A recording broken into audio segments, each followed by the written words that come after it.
I'm Sharon.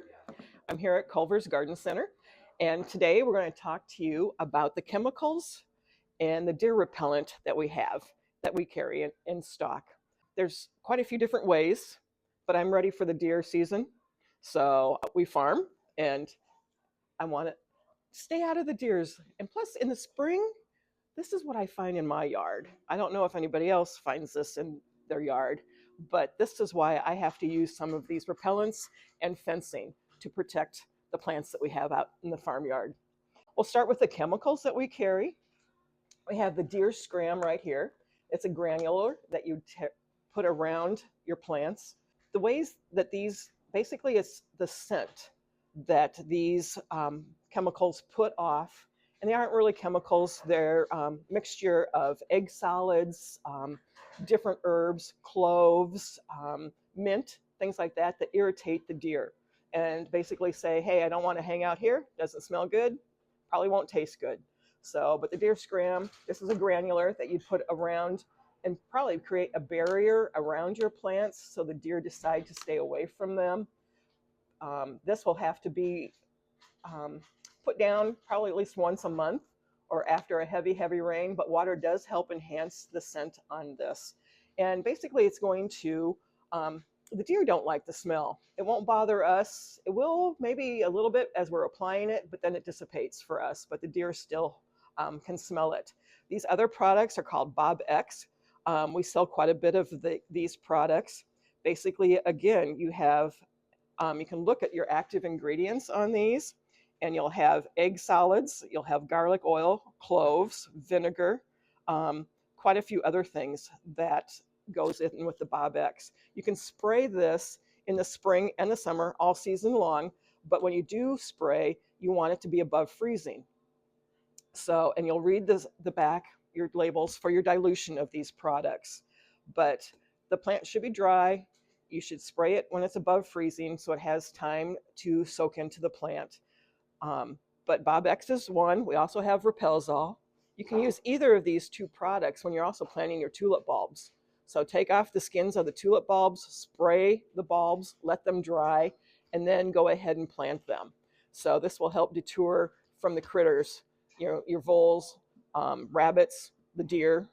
So, but these products work. This one is R3. This one's locally made.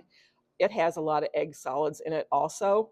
Liquid Fence is one that I use. Mix it up with your dilution. Don't let the products freeze. And I spray this on the boxwood, anything that the deer come into my yard and start rubbing on and getting rid of these antlers that I seem to collect in the spring. But this is another product. This one's urine, coyote urine.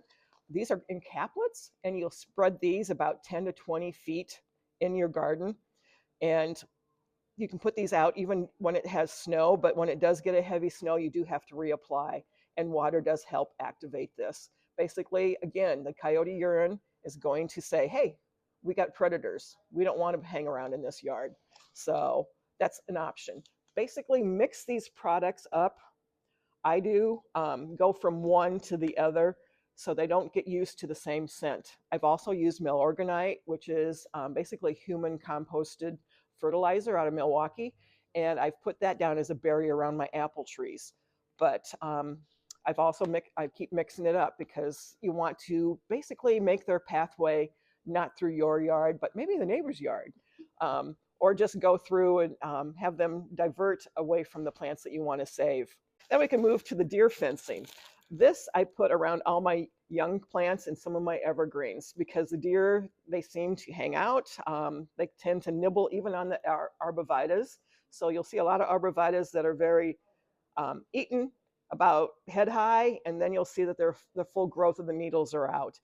But I put down electric fence posts or T-posts, and I use zip ties, and I wire that to the post. But this is deer netting. You can also use chicken wire fence. You can use any kind of fencing. I feel better with the mechanical way of knowing that they've been fenced. Again, on this, we can go basically on your new trees or younger trees or even trees that they just rub on. You can wrap your paper wrap on the bark, and then go ahead and put a breathable tile around it. And even if this isn't big enough, you can put two of them together if you wanted to and zip tie them if the trunk is too big. I have learned my lesson, losing a couple trees and spending a couple $100 on replacing them. But I learned the hard way, and I always fence my trees, and they're already done, so I can relax. They can stay on all winter. So these can stay on. I take all the paper wrap off in the spring. So then the bark can breathe. I don't want to keep it around the bark because it creates a moisture barrier. Earwigs live in there. Other insects will live in there. But we want the bark to live in this or breathe better in the spring. So just leave this on in the winter months. So if you have any questions, give us a call so we can help you out and tell you what products we do carry.